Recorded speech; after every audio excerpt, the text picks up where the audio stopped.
You're not our son, you're our sponsor, Mom joked on Easter, right after I spent $18,000 covering their bills. Then my sister, the golden child, handed me a mug with their shared advice: stop asking why. Just pay and smile. So I took their advice and did this. The next morning, they were calling in a panic because, "Come on, it's funny." My mom laughed, holding up her wine glass, the Easter centerpiece casting soft shadows over her face. I sat there, silent, with that mug in my hands, the one Ashley just handed me, with a grin that could curdle cream. Stop asking why. Just pay and smile. Everyone laughed. Even Dad chuckled from his end of the table. Ashley raised her glass in a mock toast. "To our sponsor," she said. And then, like it was the punchline she'd been dying to drop all evening, Mom chimed in. "You're not our son, you're our sponsor." The words hung in the air longer than the laughter did. I just wired $18,000 to cover their overdue mortgage, Mom's second root canal, and Ashley's little fender bender that somehow needed a full bumper replacement. I hadn't even unpacked from the business trip I cut short to deal with their emergency. And now this. "Ashley," I said, holding the mug between my palms, "where did you even find this?" "Oh, I had it custom made." She beamed. "Thought it fit. You're always stressing about why you're the one helping everyone. We just thought." "We." I cut in, looking at my mom. "Then Dad." Mom smirked. "Don't be so sensitive. You've always been the generous one." Dad didn't even look up from his phone. "It's just a joke." "Relax." "Right. Just a joke." The way they joked last Christmas that I should deduct family expenses from my taxes because you basically run the household. Or how they joked about upgrading their sponsor when I got promoted at work. I looked around the table. Ashley in her overpriced pastel dress, the one I paid for after she said she couldn't afford something appropriate for Easter. Her fiancé Dylan, stuffing his face like it was a free buffet, which, for him, it was. My mom, smiling like she hadn't just used guilt and tears to convince me to pay off her credit card debt. And Dad, absent as always, unless someone needed something fixed, signed, or funded. "Isn't this nice?" Mom added. "A real family holiday." It wasn't nice. It wasn't even real. It was a performance. And I was the sponsor of the whole show. I smiled, the way they wanted me to. And in that exact moment, something inside me quietly, irrevocably snapped. It wasn't always like this. Or maybe it was, and I was just too busy trying to be useful to notice the rot setting in. I grew up thinking love was measured in favors. That being the reliable one meant being the loved one. That if I worked hard enough, gave enough, solved enough, they'd finally look at me like they looked at Ashley. But I was wrong. The truth was, Ashley had always been theirs, their miracle, their pride, their proof that they did something right. And I was a resource, a fallback, a walking safety net, a tool with a heartbeat. It started slow. Always does. When Ashley's first startup tanked, I paid her rent for 3 months. When Mom's dental work got urgent, I covered it twice. When Dad's old buddy couldn't pay back a loan, guess who made sure the lights stayed on at home? Me. Always me. And every time I stepped up, they made it feel like I was making up for something. Like I owed them. "You know, we gave up a lot to raise you," Mom would say when I hesitated to transfer money. "We didn't ask you to be successful so you could hoard it all," Dad added once when I questioned paying for Ashley's car insurance again. Even Ashley had her version. "It's not like we're strangers. We're family. You know I'd help you if things were reversed." But they never were. Because I made sure they weren't. Because I killed myself to be the one who was never in trouble, never in debt, never in need. The first real crack came 6 months ago. Ashley called me crying about Dylan's business. "It's falling apart," she sobbed. "If we don't cover the next round of equipment, he'll lose everything. Please." You know I'd never ask unless we were desperate. I transferred $4,700 that same night. A week later, I saw her tagged in a photo at some luxury vineyard. Laughing, glass of wine in hand. Dylan beside her, flashing a Rolex. The caption? "Weekend well earned." I didn't say anything. Instead, I told myself maybe it was sponsored. Maybe it was old. Maybe she needed the break. But the photos kept coming. Designer shoes. Brunches. New iPhone. And then that Easter dinner, with the mug, the mockery, the sponsored joke. I started combing through my finances after that night. I went back 5 years. $72,850. That's how much I had given them, not loaned, given, and transfers, payments, bailouts, gifts, and emergency covers. My hands shook when I saw the total. I called my bank. Froze 3 joint cards. Changed all my online passwords. Opened a new savings account. Moved the rest of my money there. That night, I got a text from Mom. Mom, hey honey, can you send $600? I forgot to pay the HOA and they're threatening a fine. Just till Monday. I didn't reply. 10 minutes later. Ashley, Mom says you're mad. Is this about the mug? Come on, don't be weird. It's just a joke. Still nothing. Then, at midnight. Mom, we didn't mean anything by it. You know we appreciate you. Don't make this a thing. I stared at the screen. Appreciate me? Like how they appreciated me the night I drove 6 hours in the snow to get Dad from the ER because Ashley had a spa appointment. Like when they left me off the family group trip to Maui because you wouldn't want to waste money on that kind of thing, right? No, this wasn't appreciation. This was addiction.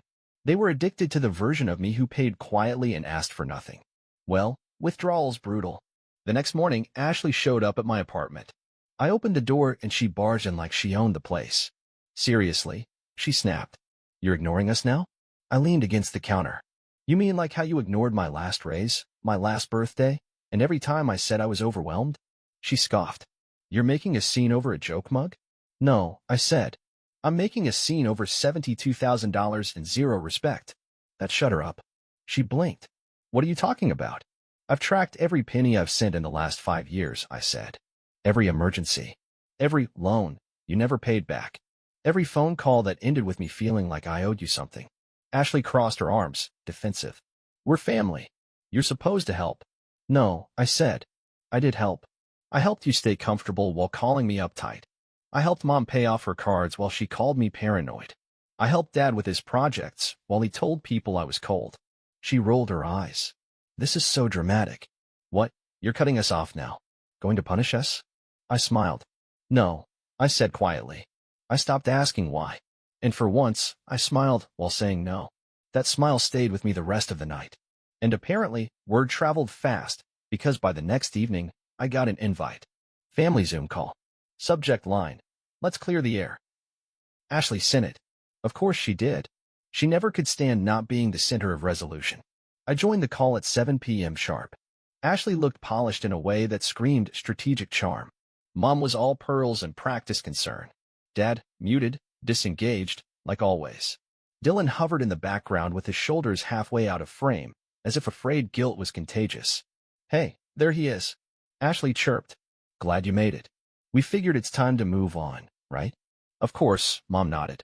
It's Easter season. Time to heal. Family first. I smiled, easy, controlled. Glad we're all on the same page. Ashley launched into a self-congratulatory speech about how tension isn't healthy and how we're stronger when we stick together. I listened like it was background jazz. Under the table, I unlocked my phone. Opened my banking app. Ashley was mid-sentence, something about rebuilding trust, when I pulled up the insurance dashboard. Ashley's 2021 Toyota Corolla. Registered in my name. Paid monthly.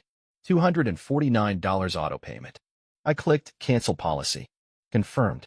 Then switched tabs. DMV portal. Transfer of ownership from me to Ashley. Submitted. Back to banking. One last flourish. Send $1 to Ashley. Message. This is the last dollar you'll ever get from me. Frame it. Click. Done. Her phone buzzed. She blinked, looked down, and scowled. What is this? I sipped my tea. I just took care of something important. Mom squinted. What kind of important? I leaned in. Smiled. Don't worry. You'll feel it by tomorrow. Then I unmuted myself. Clicked, leave meeting. And watched their frozen, confused faces vanish like smoke. The chime on my phone confirmed everything. Payment sent. Insurance canceled. Title transferred. And somewhere in Ashley's inbox, a legal email letting her know she was now the proud, sole owner of her own mess. Ashley's car disappeared from her driveway at exactly 9:17 a.m. I know that because she texted me the moment she realized it. Ashley, did you cancel my insurance? Ashley, seriously? Ashley, my car is gone. Towed. Ashley, you're crazy. Call me now. I didn't answer. An hour later, my mom started calling. Then my dad. Then Dylan. 8 missed calls in under an hour. I knew what was coming next. Dad, text we need to talk. Sunday. 5 p.m. Family only. No excuses. Perfect. I showed up without a smile. Without guilt. Without apologies. They were all there, just like I knew they would be. My mom. arms crossed like a disappointed teacher. My dad, stiff, hands in his lap. Ashley, hair messy, no car keys in sight, phone clutched like a weapon. Dylan sat off to the side, quiet, pale, eyes darting. Sit, Dad grunted. I stayed standing. You think this is funny? Mom snapped. What you did to your sister. The humiliation, the danger. Danger? I raised an eyebrow. You mean, finally making her responsible for her own property? That kind of danger. Ashley jumped in, voice sharp and panicked. You had my car towed.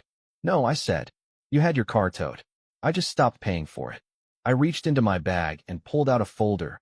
Thick, organized, color-coded. $72, $8.50. I said, laying it flat on the coffee table. That's how much I've given this family over the last 5 years. Everyone went silent. I'm not asking anymore. I'm demanding repayment. Mom laughed, a sharp, shaky sound. You can't be serious. Oh, I am, I said. For the first time in my life, I'm dead serious. I opened the folder. Inside, bank statements, transfer records, Zelle screenshots, auto payment schedules, all neatly highlighted. I've split the amount between the three of you, I said. Mom, $23,700. Ashley, $38,600. Dad, $10,550. I expect a payment schedule. I'll give you 90 days. Dad stood up, voice low and angry. You think you can treat your family like debtors? No, I said. I think you've been treating me like an ATM with a guilt complex. I'm just doing the math. Ashley rolled her eyes. So what, you're keeping score now? You said you were doing all this out of love.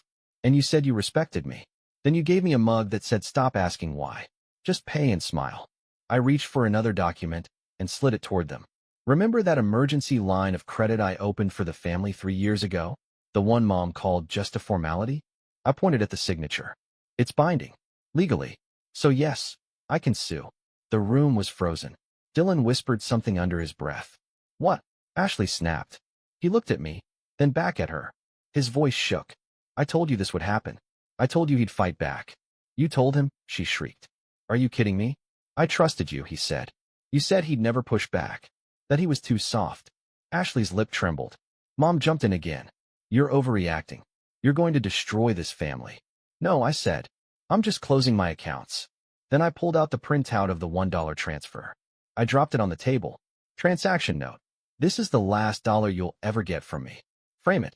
And if you think this is betrayal, I said, stepping toward the door, then you haven't even begun to understand what losing me actually means. No one said a word as I left. For the first time ever, they couldn't. The silence was loud.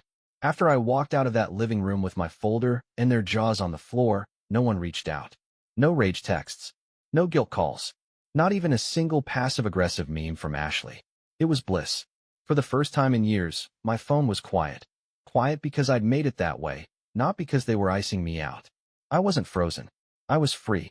And yet, as much as I'd love to say I moved on instantly, there was a moment, 3 days after the showdown, where doubt crept in. I was at the grocery store, standing in front of the oat milk aisle, trying to decide whether to switch brands to save a buck, when I thought, what if I was too harsh? What if I could have handled it better? And then, like clockwork, my phone buzzed. It was Ashley. Ashley, just so you know, Mom's blood pressure spiked. She says it's because of the stress you caused. There it was. Like a snake rearing its head, the old pattern slithered back. Blame. Guilt. Emotional blackmail. But this time, I didn't flinch. I typed back 2 words. Me blocked. And I meant it. The fallout was immediate. 2 days later, Mom showed up unannounced at my apartment building. I only knew because the front desk buzzed me. She says she's your mother, and it's an emergency. I didn't even ask what the emergency was. I just said, tell her the sponsor's out of service. Click. But the wildest thing wasn't their desperation. It was how good it felt. I was going to the gym again. Sleeping better. Cooking meals that didn't involve stress scrolling through my banking app. My apartment felt lighter, like it had been carrying ghosts I hadn't noticed until I kicked them out. Then, one night, I got a message I didn't expect. Not from Ashley. Not from my parents. From Dylan. Dylan, I know this is weird, but can we talk? I stared at the screen for a while. I wasn't sure if it was bait. I wasn't sure if he was being used as a puppet. But curiosity won. Me talk. No favors. No guilt. Just talk. Dylan, I get it. I really do. I want to tell you something. Alone. We agreed to meet at a coffee shop the next day. Neutral territory. He showed up looking like he hadn't slept in a week. I'm not here to defend Ashley, he started, sitting down. Good, I said. Because I'm not interested in hearing it. He nodded. I'm here because I think I'm done too. That got my attention. I watched her lie to your face.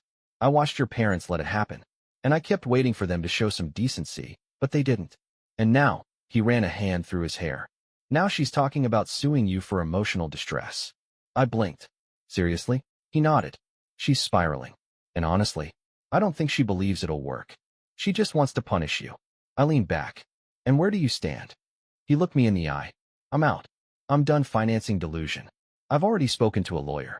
I'm filing for separation. That stunned me more than any punch she could have thrown. I'm sorry I didn't speak up sooner, he added. I should have. You were the only one holding everything together. I was just trying to stay afloat. We sat in silence for a while. Then, right before I left, he handed me an envelope. Inside, a check. $1,000. Memo. Toward what they owe you. I know it's not much, he said. But it's from me. Not them. I figured, you deserve to know someone saw you. It was the first time in years I felt the burn of real tears behind my eyes. Not from pain. From validation. That night, I opened my laptop. Pulled up the spreadsheet labeled family debt. Next to Dylan's name, I wrote, paid $1,000, with sincerity. Then I renamed the file. Closure, in progress. I poured myself a glass of wine. The good kind. The kind I used to save for holidays that were always ruined by fake smiles and tighter budgets. This time, I drank to myself. To the peace. To the boundaries. To the freedom of being nobody's sponsor. It's been 3 months. 90 days since I walked out of that house. Since I dropped the folder on their coffee table and left my silence behind. I haven't seen them since. The call stopped around week 4. The texts tapered off by week 6. I heard through mutual friends that Ashley has been taking time to heal, which I assume is code for finding a new fool to fund her lifestyle. I didn't care. I wasn't angry anymore. That's the thing they never understood. When I said, I'm done, I didn't mean mad. I meant finished. Like a chapter closed. Like a door bolted from the inside. I had stopped being a sponsor. And I had started being a man with a future that no longer included guilt, begging, or emotionally bankrupt people with my last name. I took a new job. Out of state. Better salary, less chaos. New apartment. A space that didn't carry the echoes of old phone calls and panicked money requests. I started going to a boxing gym. Not because I wanted to fight, but because I finally could. My schedule was mine again. My money mine. My energy mine. I made friends. Not the kind who wanted something. The kind who remembered your birthday and didn't hand you invoices disguised as emotional need.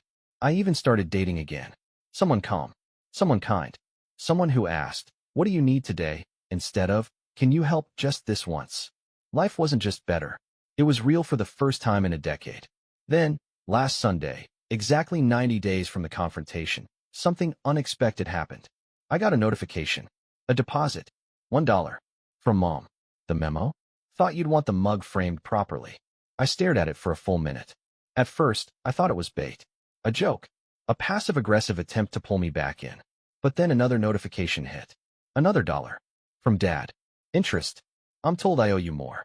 And then, 30 minutes later, $2.50 from Ashley. No message. Just silence. I couldn't believe it. It was ridiculous. Symbolic. Petty. Maybe it was their way of mocking me. And yet, I laughed. Out loud. For the first time in weeks, I laughed so hard I nearly spilled my coffee. Because suddenly, I realized, they were finally doing something I'd begged them to do for years. They were paying me back. In the pettiest, smallest, most begrudging way possible. But it had started. And maybe that's what terrified them most. Not the money. Not the silence. But that I finally made them feel the weight of consequences. But that wasn't the twist. The twist came later that night. I was sitting on my balcony, watching the city lights, sipping a beer, when my phone buzzed again. It wasn't a text. It was a notification from my bank. A payment of $3,000 had been received. Sender, Ashley. Memo, none. I blinked. Refreshed. Checked again. It was real. $3,000. No message. No explanation. But I knew. This wasn't a peace offering. This was fear. Fear that I'd actually go through with legal action. That I wasn't bluffing. That she was no longer in control. She had underestimated me. All of them had. And now? Now they were trying to claw their way back into the version of me who stayed quiet and covered the bill. Only this time, too little, too late. I took a screenshot, filed it in the same folder I used to track their debt. Then I renamed that folder again. Closure confirmed. The next morning, I donated $1,000 of that money to a local women's shelter. The rest? I locked into a new savings account. Label: Rebuilt from Ash. Because that's what this story was. Not revenge. Not punishment. Reclamation. I took back my time, my money, my identity, and most of all, my peace. And as I stood in my new apartment, a place filled with plants and light and not a single trace of forced obligation, I looked around and whispered, "This is what family should feel like." After listening to today's story, perhaps it has raised some new questions in your mind, or maybe it has brought back some old memories. Every day on Reddit, new experiences and moments create fresh stories, and they connect all of us. Everyone has their own unique journey in life, and we all try to understand the world in our own way. These kinds of moments remind us that we are all human, sometimes happy, sometimes sad, and always learning something new. If you enjoyed this story, feel free to share it with your friends. Your thoughts and feedback are always valuable to us, as they motivate us to create even better content. Every story has its own unique angle, and our goal is to understand everyone's perspective and make our content diverse and relatable. Stories like these help us realize that life's journey is different for everyone, and by hearing other stories, we learn something new. You can also share your own stories with us. Your experiences are valuable to us as well, and if you enjoyed this video, please leave your feedback. We aim to create content that brightens your mind and gives you new ideas every time. If you've already seen this video before, your feedback is still important. With every piece of feedback, we can improve our content and bring a new perspective to our viewers. Today, what we saw was just a small part of the many stories shared on Reddit and across the world.